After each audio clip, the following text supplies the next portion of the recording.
쌍용차가 만들 이런 멋진 차량을 빠르게 만나보고 싶은데요. 출시 일정도 중요하겠지만 정말로 중요한 건 자금이 있어야 만들 수 있는 것인데 이 부분 가능할까요?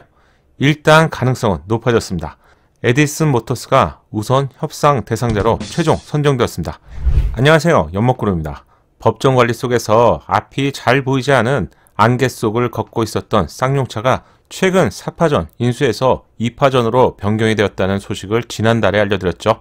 준결승에서는 삼나 마이더스가 떠났고요. 이제 결승에서는 2파전인 ELBNT와 에디슨 모터스 중에서 법원은 결국 전기버스 생산업체인 에디슨 모터스에 손을 들어주었습니다. 에디슨 모터스가 쌍용의 새로운 주인이 될 가능성이 유력한 상태죠.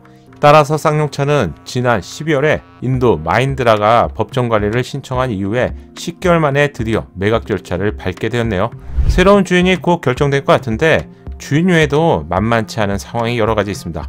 우선 두 회사의 매출액을 살펴보면 에디슨 모터스와 쌍용차는 2020년 매출액 기준으로 에디슨 모터스가 약 900억 정도로 했고요. 쌍용차가 약 3조 원이 조금 모자란 상황인데요. 규모면에 있어서 33배 차이가 발생됩니다. 이건 새우가 고래를 삼킨 격이 되는 상황인데요. 하지만 새로운 기회라고 할 수 있는 전기차 시장에서는 이런 일을 쉽게 볼 수 있죠. 예를 들면 리마카 같은 전기차 플랫폼 기반의 스타트업 기업은 전통 수제 브랜드인 부가티를 최근에 인수했죠. 또한 테슬라도 전기차 신생 기업이었는데 최근까지만 해도 매년 망할 기업에 대표적으로 선정이 되었습니다. 하지만 현재는 전기차를 대표하는 브랜드가 되었죠.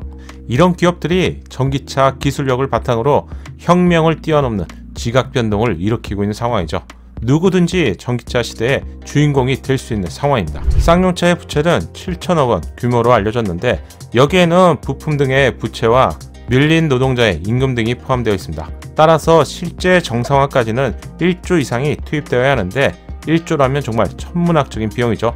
또한 신차 개발 시 수천억의 비용이 발생되는데 이런 비용까지 고려해본다면 최소 1조 원은 있어야 적자 기업을 흑자 기업 수준까지 갈 수 있게 만드는 밑자금이 될 것 같은데요. 서울 회생법원은 쌍용차의 청산 및 존속 가치에 대해서 청산 가치가 존속 가치보다도 3,600억이 더 높다고 발표했었죠. 청산 가치 9,800억에서 기업 존속 가치 6,200억을 빼면 청산 시 3,600억이 남는다는 판단이었습니다.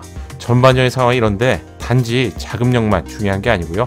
이건 단지 불이 난 곳에 불을 끄는 역할까지만 하는 것이고요. 두 번째는 경영 능력입니다.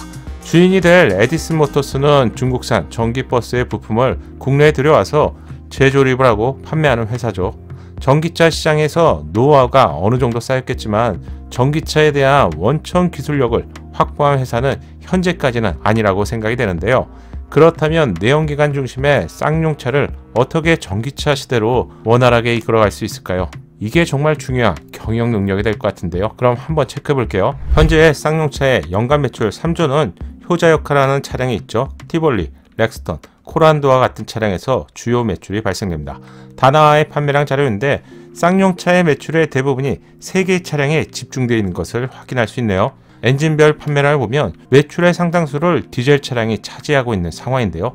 현재 자동차 시장은 내연기관에서 전기차로 이동하는 상황이죠. 따라서 쌍용차 매출의 대부분이 내연기관 차량에서 발생하고 있기 때문에 에디슨 모터스가 새로운 주인이 된 이후에도 쌍용차를 어떻게 전기차 시장으로 안정적으로 진입시킬지 이 부분이 중요한 문제입니다. 이번 달에는 에디슨 모터스와 양해각서를 체결하고요. 투자 계획을 포함한 쌍용에 대한 세부 점검을 모두 마친 후에 다음 달부터 본격적인 협상이 진행될 예정입니다. 따라서 쌍용차 입장에서는 11월이 사실상 마지막 고비가 될 것 같은데요. 작년에 경영권을 포기한 마힌드라가 2011년도에 쌍용차를 인수했었죠.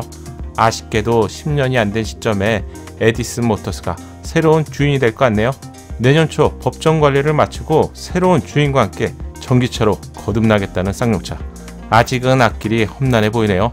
그래도 저는 쌍용이 선보일 KR10과 제이백 그리고 전기차를 대한민국 시장에서 만나보고 싶네요.